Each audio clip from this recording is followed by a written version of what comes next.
She pushed me away every day with words that sliced deeper than silence, and when she finally pulled me close, it wasn't out of love, but out of a need that dragged me into financial ruin.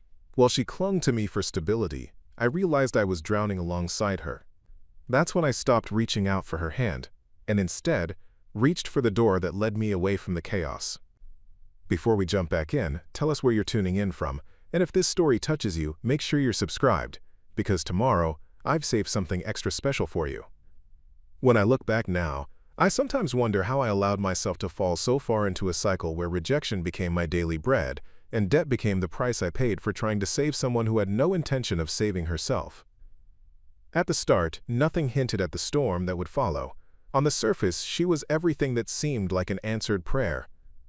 Her name was Lila, a woman with a smile that could calm a restless room and a way of speaking that made every word feel personal, like she was pulling secrets from your chest only to tuck them safely in her own.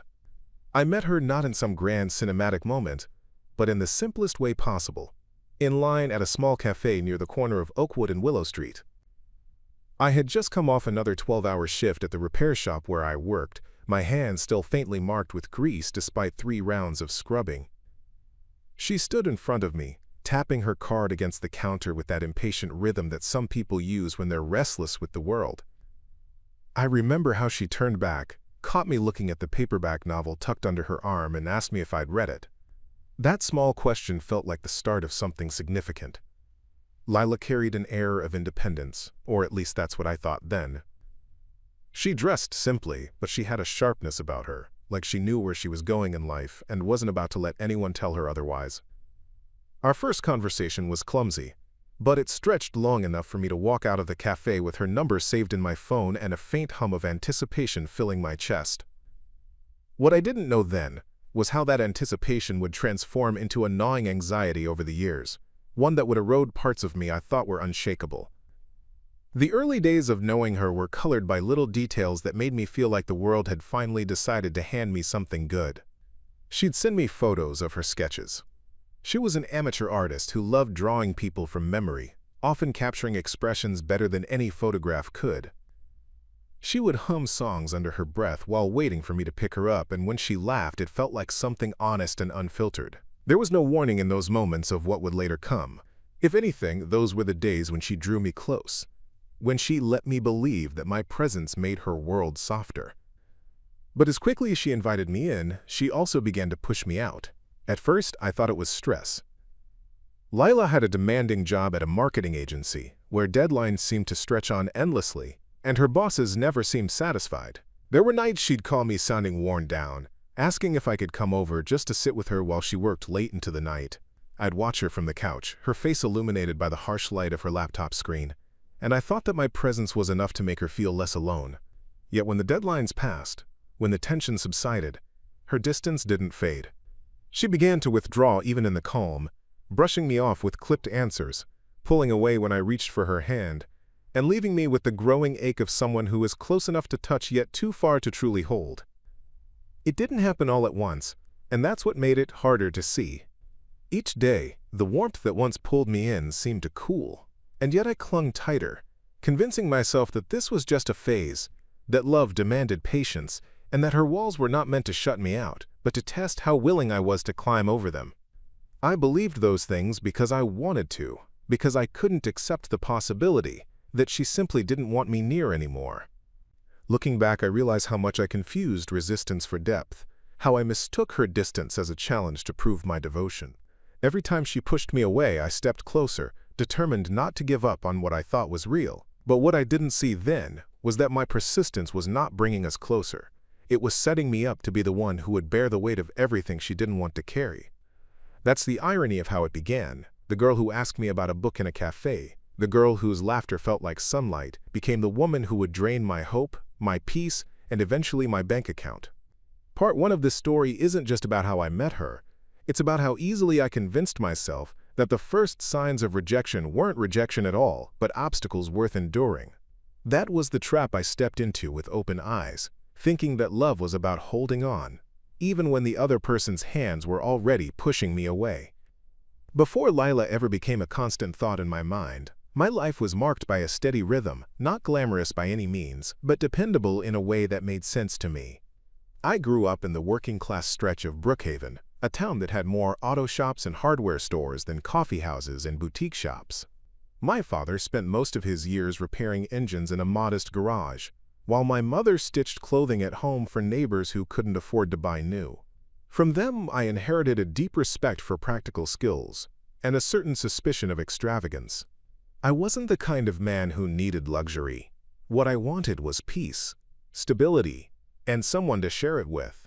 By the time I hit my late 20s, I had carved out a modest life that reflected those values. I worked at a repair shop that specialized in everything from old sedans to heavy trucks, my hands becoming fluent in the language of bolts, gears, and engines. My paycheck wasn't impressive, but it covered the essentials: rent for my one-bedroom apartment, groceries, and enough left over for the occasional indulgence, like new tools or a weekend fishing trip with my childhood friend Marcus. To anyone on the outside, it might have looked like a simple life, even a boring one, but for me, it carried a sense of balance. I never considered myself the life of the party. I wasn't the man cracking jokes in the corner of a bar or drawing attention with a loud personality. Instead, I found contentment in smaller moments: brewing coffee on a quiet morning, flipping through secondhand books from the shop down the street, or losing myself in the intricate work of taking apart an old carburetor and putting it back together better than before. I wasn't lonely, but I wasn't surrounded by crowds either. I had Marcus, who'd known me since we were 12, and a handful of coworkers who respected me for being reliable. That was enough. At least, I thought it was. Deep down, though, there was always that itch, the sense that maybe life was missing a piece. Not an expensive car or a bigger apartment, but something or someone that would add depth to the steady rhythm. I'd see couples walking through the small park near my building, holding hands and sharing laughs, and though I never admitted it out loud, I envied the ease with which they seemed to belong to one another. I didn't crave drama or passion that burned too bright. I wanted someone who could sit beside me on a quiet evening, someone who would appreciate the simplicity of what I had to offer. That's why, when Lila first entered the picture, she didn't just feel like a chance encounter. She felt like the missing piece I had been quietly waiting for. But before her, I had spent years shaping myself into a man who could offer stability. I avoided reckless choices, paid my bills on time, and made sure my word meant something when I gave it. If I told Marcus I'd help him fix his truck on Saturday, I showed up. If I promised my landlord the rent would be ready by the first of the month, it always was. In my mind, those things weren't remarkable. They were simply what it meant to be responsible. Still, that responsibility became a kind of anchor for me, proof that I could hold myself steady in a world that often spun too fast for others. Preparing and narrating this story took us a lot of time, so if you are enjoying it, subscribe to our channel. It means a lot to us. Now back to the story. My apartment reflected that same steady mindset. It was small, yes, but clean and organized, with shelves I had built myself and tools arranged neatly on the rack in my closet. The walls were bare except for a few framed photographs of my parents and a landscape painting Marcus had given me years ago. I wasn't trying to impress anyone.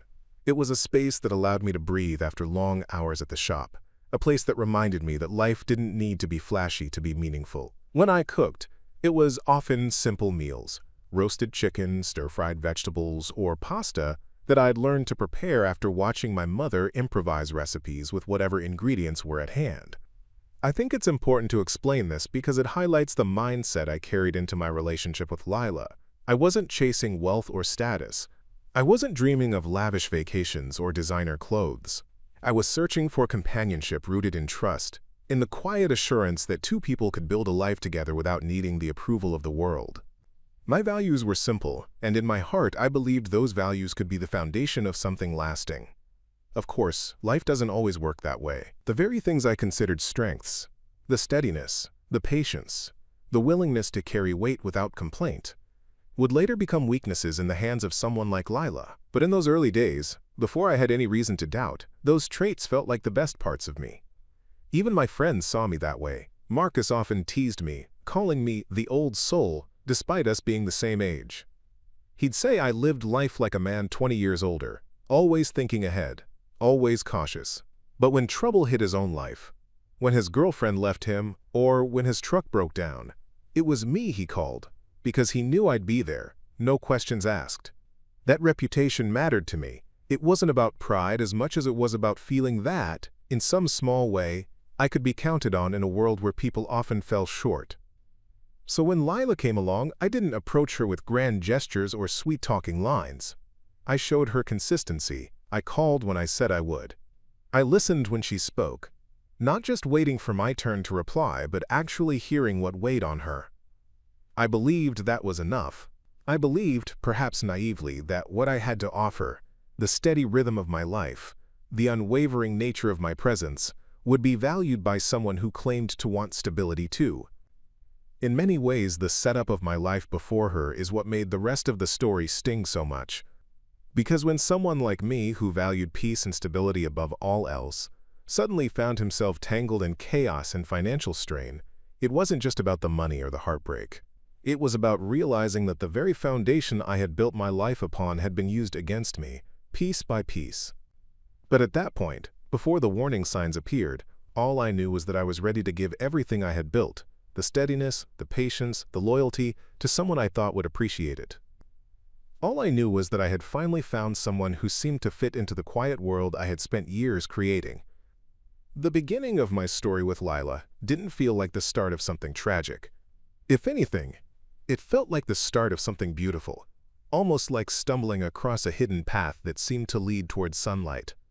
After that first encounter in the café, our conversations flowed more easily than I expected. We began with small exchanges, trading jokes about the long lines at the shop or commenting on the weather, but soon those small moments expanded into longer talks that stretched late into the night.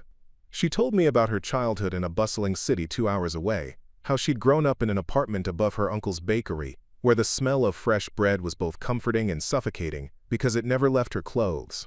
She spoke about wanting to carve out her own path, to prove she could build something without leaning on her family's business, and I admired that determination.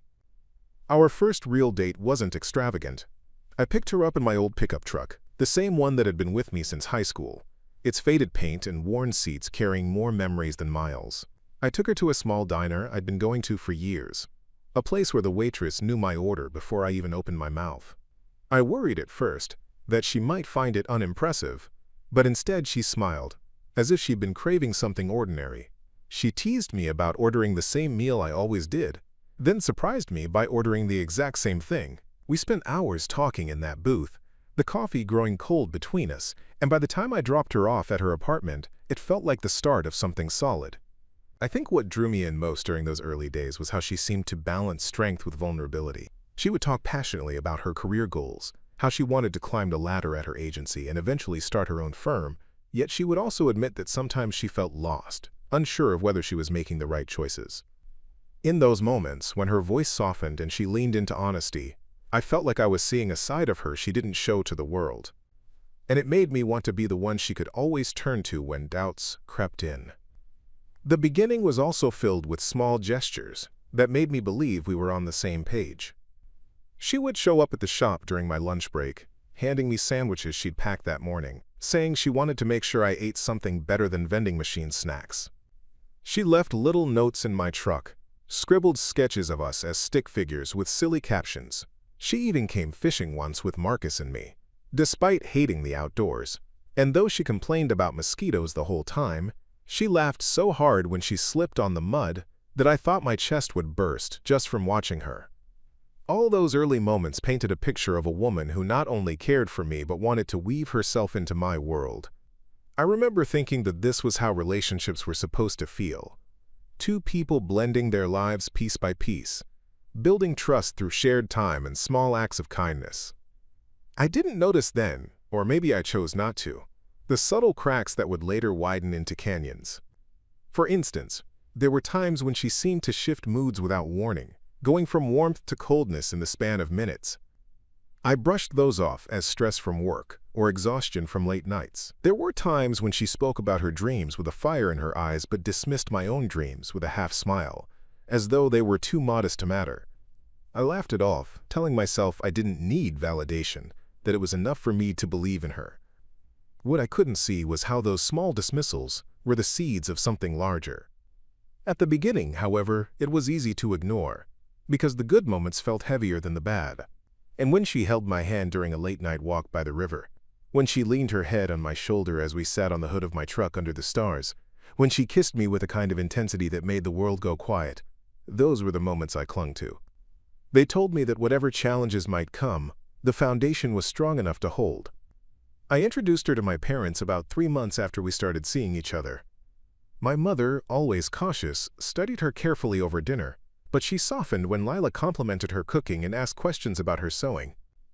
My father said little, but when I caught him later in the garage, he simply nodded and told me she seemed spirited. I took that as approval, even though now I wonder if he had sensed something I hadn't.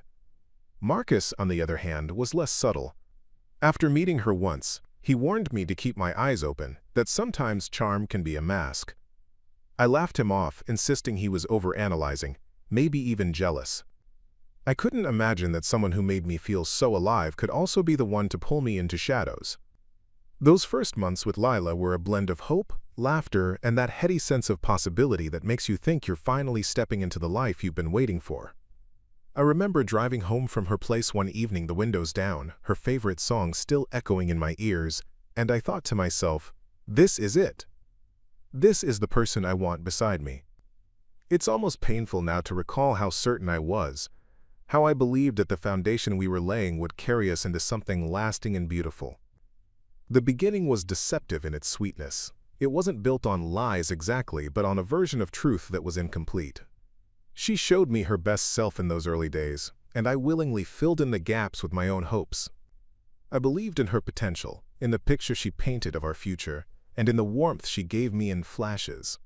And so, when the first shadows appeared, I told myself they were temporary. That's how it started, not with a warning, but with a promise I thought was real. There was a stretch of time with Lila when everything seemed to align. A season where love felt effortless, and the days were painted in colors brighter than anything I had known before. It was during those months that I convinced myself I had found not just a partner, but the person who would anchor the rest of my life. Looking back now, I realize how vital those good times were in keeping me tethered, even when everything began to unravel later, because the memory of that happiness was powerful enough to make me believe it could return. Lila and I settled into a rhythm that felt almost domestic, though we hadn't spoken much about long-term plans yet.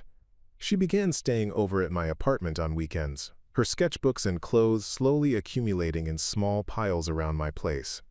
At first, it was little things. A toothbrush left by the sink, a sweater draped over the back of a chair, but soon it felt as though my space had been transformed by her presence. And rather than resist it, I welcomed it.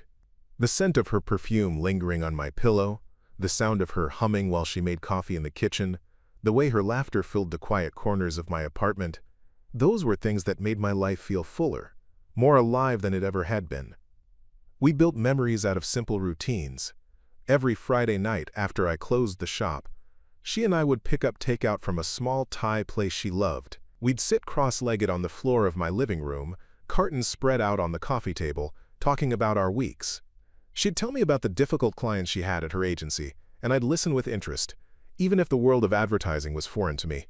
In return, I'd tell her about the stubborn cars that came into the shop and the small victories of figuring out tricky repairs. She teased me for how excited I got about solving mechanical puzzles, but I could see she admired the passion behind it. Those evenings felt intimate, like we were building a private world that belonged only to us. On weekends, we explored together. Sometimes we drove out to the lake an hour away, where we'd rent a small boat and drift. Until the sun began to dip, her sketchbook balanced on her knees as she drew the horizon while I fished.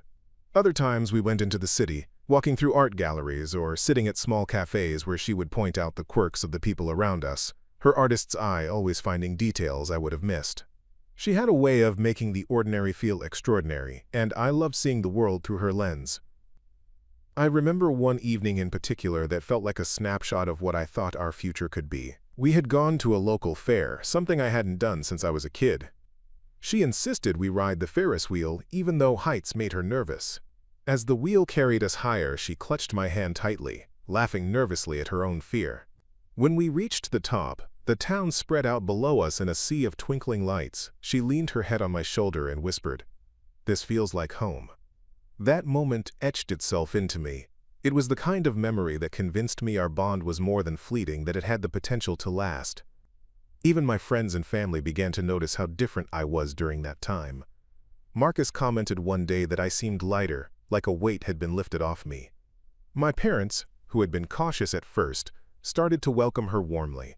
My mother even began teaching Lila some of her favorite recipes, and my father, though a man of few words, invited her into his garage to watch him work on an old motorcycle. Seeing them accept her only deepened my belief that we were building something real. The good times were not just about shared experiences, but about how she made me feel. Lila had a way of making me believe in myself, at least in those moments.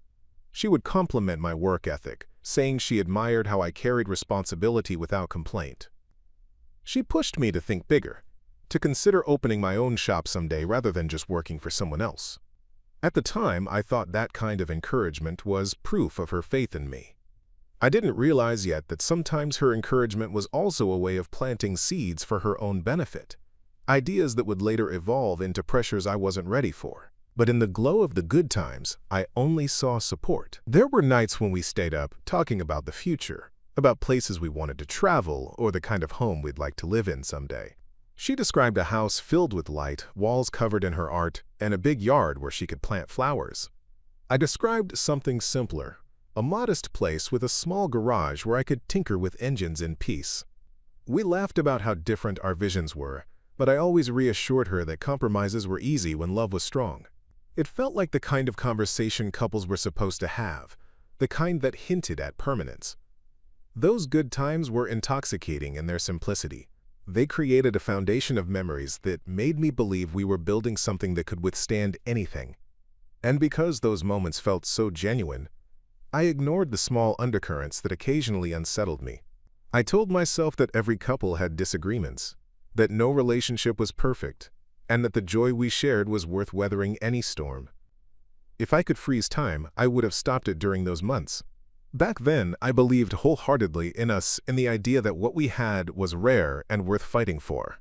The laughter, the closeness, the dreams whispered under starlight, they were the things that made me hold on long after I should have let go. And it was precisely because of those good times that the pain to come would cut as deep as it did. The first warning signs came quietly, slipping in like shadows at the edge of a bright room. At first, I didn't even recognize them for what they were. I told myself that every relationship had rough patches, that stress and exhaustion could explain away mood swings or cold silences. But looking back, I can see how those small shifts were not passing clouds but the first storms gathering on the horizon. It started with her withdrawal. After months of warmth and laughter, Lila began pulling back in subtle ways. She didn't reach for my hand as often when we walked down the street. Her texts became shorter, sometimes just one-word replies, when before she had filled my phone with long, thoughtful messages. She stopped showing up at the shop during my lunch breaks, saying she was too busy at work. I believed her because it made sense. Her agency was demanding, and she had always taken her career seriously, but the absence of her small gestures left me feeling unsettled. Then there were the changes in her tone. She grew sharper, more impatient, sometimes dismissive of the very things she once claimed to admire. I remember one evening when I told her I was thinking of taking a night class in business management, a small step toward the possibility of opening my own shop someday. Instead of encouraging me as she had in the past, she scoffed lightly and said, "Do you really think you could handle something like that? You barely get a day off as it is." Her words stung, but I laughed it off, pretending I wasn't bothered. I told myself she was just tired, that she didn't mean it the way it sounded. Her spending habits also began to shift in ways that made me uneasy. In the beginning, she had been practical, never flashing wealth or making extravagant purchases. But slowly, she started leaning toward indulgence. She would show up with new designer shoes or handbags, justifying them by saying she deserved to treat herself after stressful weeks. I didn't argue, but I did notice how quickly her tastes were changing. When the bills for dinners out grew larger, when weekend trips became more frequent and expensive, I hesitated but went along. I convinced myself it was normal, that maybe this was what it meant to be in a serious relationship, to share in each other's joys, even if it stretched my budget uncomfortably. Her temper also revealed itself in unexpected ways. One night we were supposed to meet Marcus and his girlfriend for dinner. Lila grew irritated because I hadn't made reservations, even though the restaurant we were going to rarely needed them. She snapped at me in front of Marcus, her voice sharp, her words cutting deeper than I let on. I brushed it off, pretending it was no big deal, but afterward, Marcus pulled me aside and said, "She talks to you like that often." I shook my head, assuring him it was just a one-time thing. Inside, though, I wondered if he had noticed something I was trying too hard to ignore. Another warning sign came in the form of silence. There were evenings when she came over but barely spoke, sitting on the couch with her phone in hand, scrolling endlessly while I tried to make conversation. If I asked what was wrong, she would either say nothing or accuse me of being too clingy. I began to question myself, wondering if I was expecting too much, if maybe I was the problem. It's strange how quickly doubt can creep in when you love someone. You start to bend and twist yourself to fit the spaces where their affection used to be, hoping they'll notice your effort and reward it with the warmth you miss. One memory that stands out is a Sunday afternoon when she suggested we go shopping together. I thought it would be fun, a chance to spend time together outside of our routines. But as we moved through the mall, she pointed out things she wanted: an expensive watch, a piece of jewelry, clothes from boutiques where I usually only glanced at the price tags before walking away. I tried to laugh about it, saying those things were out of my reach, but she frowned and said, "You don't think about the future big enough. You're always limiting yourself." Her words hung in the air, heavy and accusatory. I wondered then if she saw me not as a partner but as someone who wasn't keeping up with her vision of life. Despite all of these warning signs, I held on tightly to the good memories. I replayed them in my mind whenever I felt her slipping away. I told myself that she was stressed, that her job was draining her, that her sharpness wasn't personal. I even convinced myself that her spending habits were temporary, that she'd settle back into the grounded woman I had first met. Love makes you blind, but more than that, it makes you hopeful, even when the evidence before you tells a different story. The truth is, I was afraid to admit the cracks I saw forming. To acknowledge them meant admitting that the person I had invested so much in might not be who I thought she was. And so I swallowed my doubts, smoothed over the rough edges, and kept telling myself it was just a phase. I believed, against all reason, that if I just stayed patient, if I just gave her enough love and support, she would return to the woman who once left sketches in my truck and laughed with me under the stars. But the warning signs were only the beginning. They weren't isolated incidents or fleeting moods. They were the opening notes of a song that would soon play at full volume, drowning out the good times and pulling me deeper into a world I never imagined I'd be part of. The uneasy feelings I had tried so hard to bury eventually grew too loud to ignore.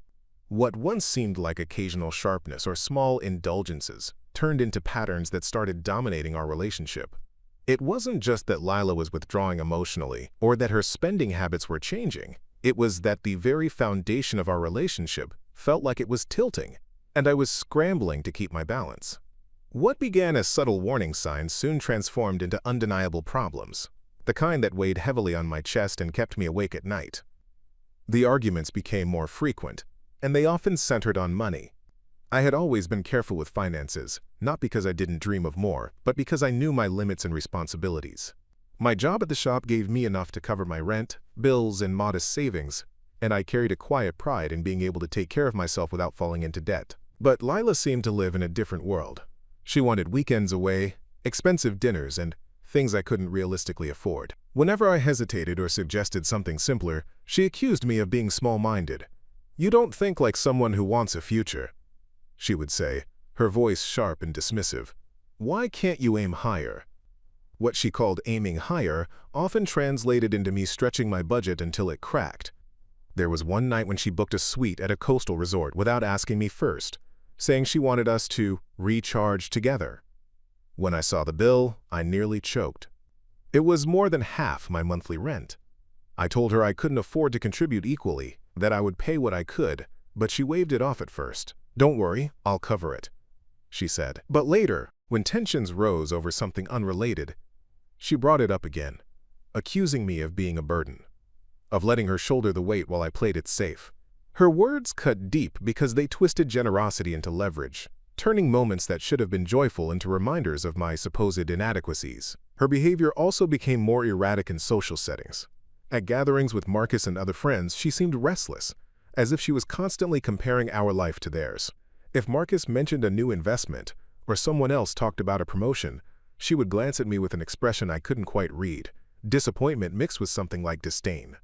Later, in private, she would prod me about finding a higher-paying job, about leaving the shop behind and stepping into something worthy.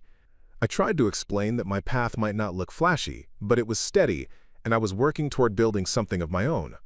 She rolled her eyes and said, "Dreams don't pay bills, James." Hearing her call me by my name with that coldness stung, as if even the way she said it was meant to remind me of how small she believed I was. The emotional distance grew wider, too. Nights we used to spend laughing and watching movies became silent evenings where she sat scrolling through her phone while I sat across from her, pretending not to notice the gap. When I asked her if something was wrong, she accused me of being needy, saying she hated feeling smothered. But when I tried to give her space, she criticized me for being distant, for not putting enough effort into us. It felt like, no matter what I did, I was wrong. The rules kept shifting, and I was always the one left trying to catch up. One of the hardest moments came when she introduced me to some of her colleagues at a corporate dinner. I was nervous but tried to hold my own, sharing small stories and asking questions. At one point, one of them asked about my work, and before I could answer fully, Lila cut in with a dismissive laugh, saying, "He just works at a shop for now. But who knows? Maybe one day he'll do more." The words burned into me, especially the way she emphasized, "just." I caught the polite smiles of her colleagues, and in that instant, I felt stripped of dignity. On the way home, I confronted her gently about it, telling her it made me feel small. Instead of apologizing, she said, "Well, you make yourself small. I just tell the truth." Financial strain and emotional erosion combined into a weight I couldn't carry much longer. The credit card I had always used sparingly now bore charges for things I didn't even need. Swiped because I didn't want to disappoint her or start another fight. I told myself I could pay it off eventually, but the balances grew faster than I could manage. Each month, the statements arrived like silent accusations, reminding me how far I was falling behind. Yet when I hesitated to agree to her next big idea, a spontaneous trip, a shopping spree, she accused me of holding her back, of dragging her down. It was as if my role had shifted from being her partner to being her financier, except without the means to play that role properly. Through it all, I kept hoping she would see the toll it was taking on me, that she would remember the days when her affection wasn't measured by receipts or status. But every time I looked into her eyes searching for that woman, I found only someone restless, unsatisfied, and increasingly cruel. The woman who once sketched little drawings on napkins and left them for me had vanished, replaced by someone who saw me less as a partner and more as an obstacle to the life she believed she deserved.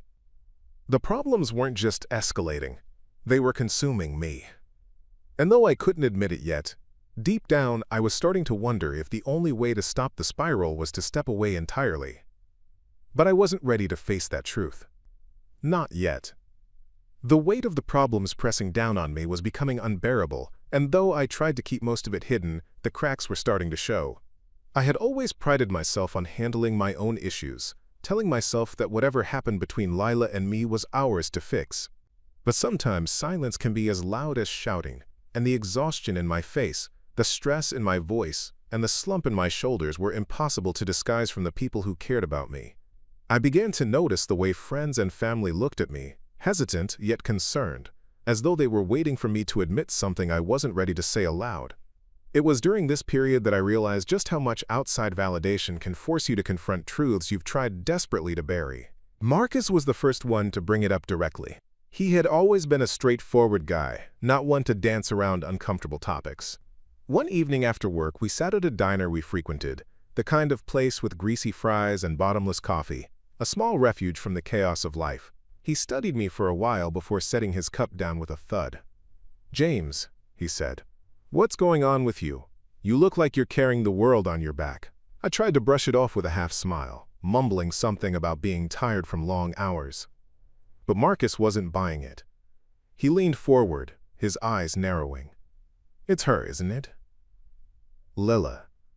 Man, you've been different ever since you got serious with her.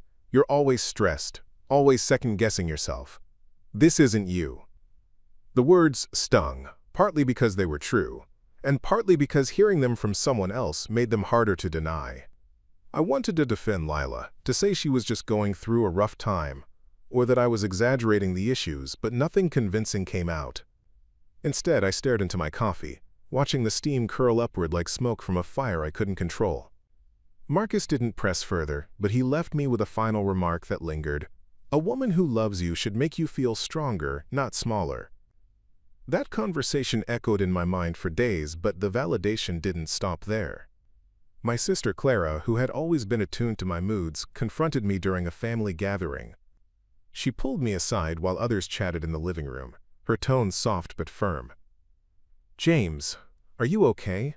You don't laugh the way you used to. You don't even talk about your projects anymore. It's like you've disappeared into her shadow." I tried to dismiss her concerns, but she wasn't having it. She grabbed my hand and said, "I've seen you happy before, and this isn't it. Please don't lose yourself trying to keep someone else satisfied." Her words carried the kind of weight only family can deliver, a mix of love and urgency that pierced straight through my defenses. Even people outside my inner circle noticed. A coworker named Ethan, who I wasn't particularly close to, once caught me staring blankly at a stack of invoices. He chuckled at first, but then his expression turned serious. "You all right, man? You look like you're running on fumes." I shrugged, offering no explanation, but he nodded knowingly. "Don't let anyone drain you dry. Life's too short."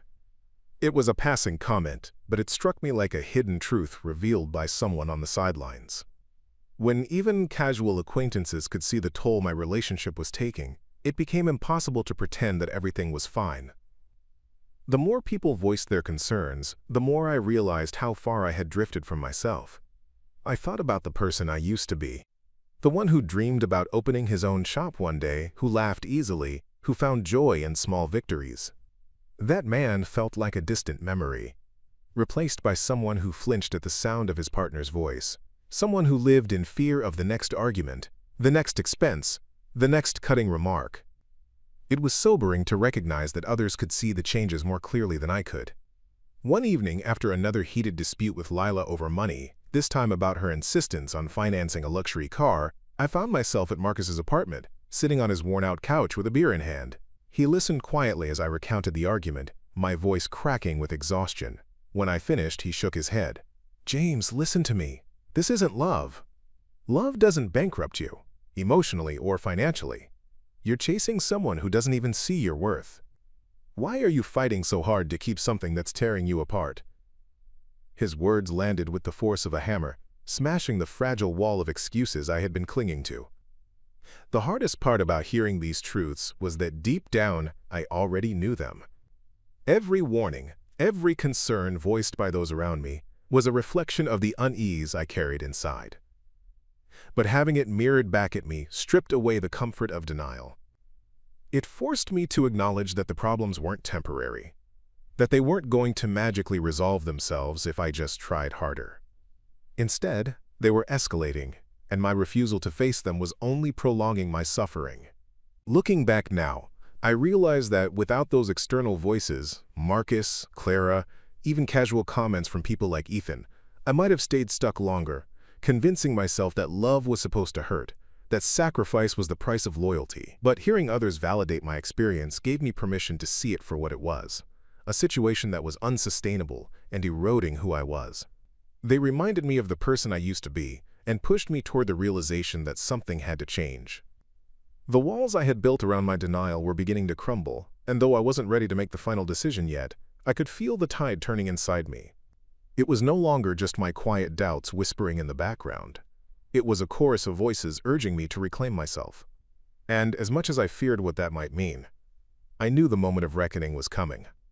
There comes a point when the weight pressing down on your chest becomes so heavy that you can no longer pretend you're able to breathe. I had been ignoring that suffocating feeling for months, convincing myself that things would improve, that the woman I once adored would resurface if I just proved myself worthy of her love. But hope can be cruel when it chains you to suffering, and I was about to learn that the hard way. The breaking point didn't come all at once in some dramatic explosion. It arrived like a slow burn, building from every cutting remark, every reckless demand, every night spent staring at the ceiling, wondering how I had ended up here. And then, one evening, the flame finally consumed everything. It started with another argument, though by then arguments were as common as breathing between us. Lila had been pressing me for weeks about co-signing a loan for a business venture she said was guaranteed to make us rich. She painted pictures of luxury apartments, weekend getaways abroad, and a life free of worry, all hinging on my signature.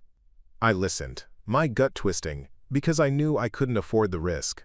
My credit wasn't perfect, but it was stable, and I guarded it like a lifeline. Still, every time I said no, she treated me as though I were deliberately sabotaging her dreams. That night, after she returned from an evening out with friends, the tension boiled over. She stormed into the apartment, slamming her bag onto the table. "I can't believe you're still dragging your feet on this," she snapped, her voice sharp enough to cut glass. "Everyone else believes in me. Why can't you?" I tried to reason with her, explaining that co-signing a massive loan when we were already struggling was financial suicide, but she wouldn't hear it. She accused me of being small-minded, of being afraid of success, of never wanting more than my mediocre existence. Her words lashed at me, each one carrying the sting of contempt.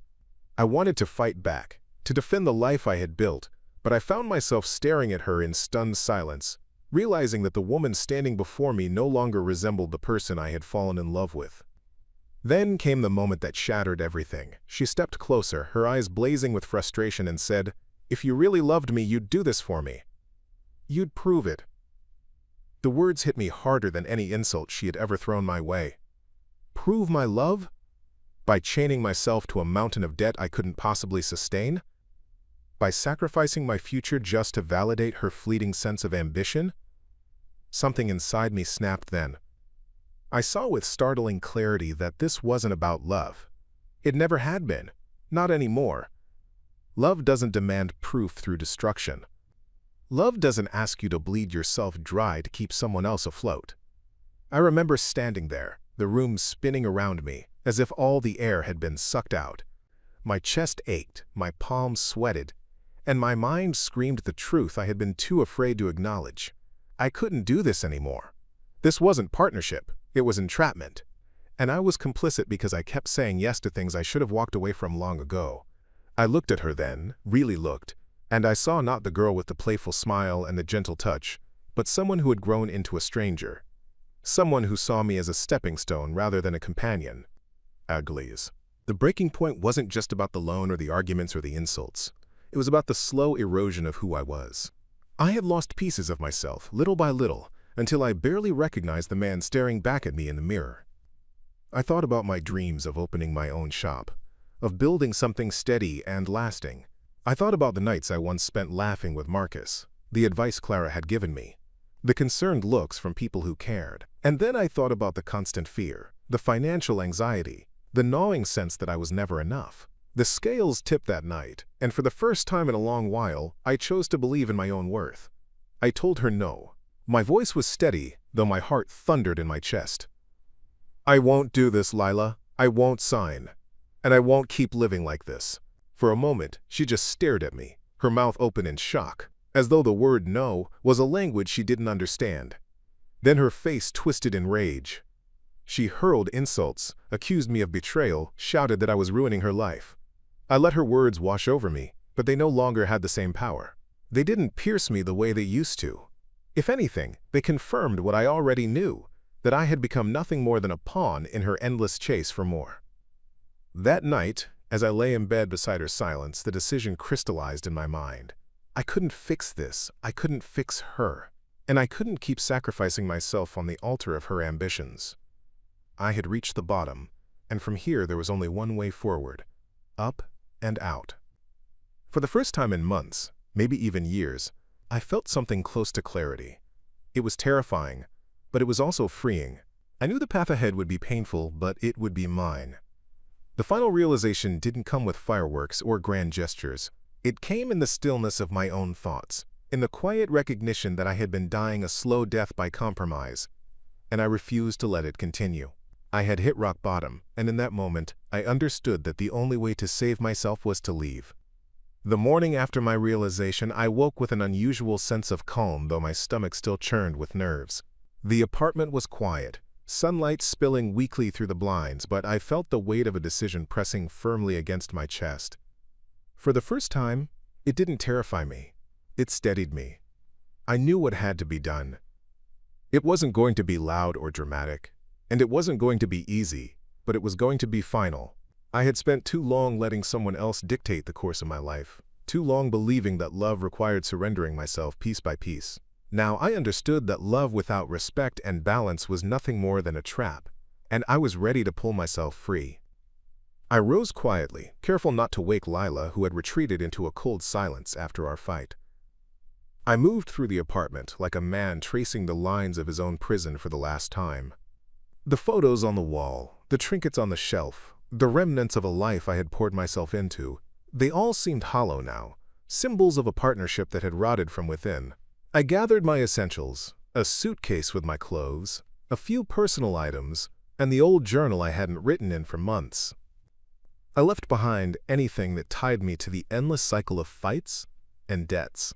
My heart pounded, but with each item I packed, I felt a little lighter, as though I was reclaiming space inside myself that I had long abandoned. When she woke, the confrontation I had feared came swiftly. She saw the suitcase by the door, her eyes widening in disbelief. "What are you doing?" she demanded, her voice sharp and trembling. I turned to her, and though my throat tightened, I spoke with a calm I hadn't known I possessed. "I'm leaving, Lila. I can't do this anymore. I won't sign loans I can't afford. I won't be measured by what I don't have. I won't keep shrinking to fit inside a version of love that destroys me." She laughed bitterly at first, accusing me of weakness, of running away because I couldn't handle a strong woman. Her words rolled over me like water on stone. Once, they would have sliced me open. Now, they only confirmed my choice. The argument escalated, as I knew it would. She hurled accusations, saying I was abandoning her, that I had wasted her time, that I would regret this when I saw her succeed without me. But beneath her fury, I caught glimpses of fear, the realization that her control over me was slipping. I didn't match her anger with anger. Instead, I shouldered my bag and said quietly, "I hope you find what you're looking for, but I can't be the one to give it to you." It was the hardest sentence I had ever spoken, but it was also the truest. She called after me as I stepped out the door, but I didn't turn back. I couldn't. Walking away felt like stepping out of a storm into uncertain sunlight. I didn't know exactly what my future would hold, but I knew it was mine again, and that knowledge was enough to propel me forward. I moved back into a small apartment closer to the shop, a modest space that smelled of fresh paint and possibility. The first night there, I sat on the floor with takeout containers, surrounded by boxes, and felt something I hadn't felt in months. It wasn't the absence of loneliness, but the presence of clarity. For the first time in a long time, I didn't dread the morning. In the weeks that followed, the changes were gradual but profound. I reconnected with friends I had distanced myself from, and they welcomed me back without judgment. Marcus dropped by often, sometimes with pizza, sometimes with just a quiet presence that reminded me I wasn't alone. Clara hugged me tighter than usual when I visited, whispering that she was proud of me for finally choosing myself. Even at work, colleagues noticed the difference. The tension that had once clung to me like a shadow had lifted, replaced by a steady determination. I began sketching out plans for the shop I dreamed of owning, writing down numbers and ideas late into the night. For the first time, those dreams didn't feel like fantasies. They felt like goals. The absence of Lila was a strange kind of freedom. There were moments, of course, when memories surfaced. When I thought about the early days of laughter and connection, and I wondered if I had given up too soon, but those moments never lasted. Each time, the memory of her demands, her disdain, and the crushing weight of debt she had tried to tie me to reminded me of why I left. I learned to sit with the ache of loss without letting it drown me, because I knew what I had gained was far greater than what I had left behind. As I reflected, I realized something important. Sometimes walking away isn't about giving up, it's about choosing to survive. Love should not cost your dignity, your peace, or your future. It should not demand that you prove it through sacrifice that strips you bare. True love builds, it doesn't bankrupt. That was the lesson I carried forward, not just for myself, but for anyone who might find themselves in a similar place. Looking back now, I don't see the end of my relationship with Lila as a failure. I see it as a turning point. The moment I chose the door instead of the debt. The moment I chose myself over destruction. It was the hardest decision I ever made, but it was also the most liberating. And if sharing this story helps even one person recognize their own worth sooner than I did, then all the pain I went through will not have been wasted. So here I stand, not broken but rebuilt, not burdened but free. My journey isn't finished, but it's mine again, and that's more than enough. Up next, you've got 2 more standout stories right on your screen. If this one hit the mark, you won't want to pass these up. Just click and check them out. And don't forget to subscribe and turn on the notification bell so you don't miss any upload from us.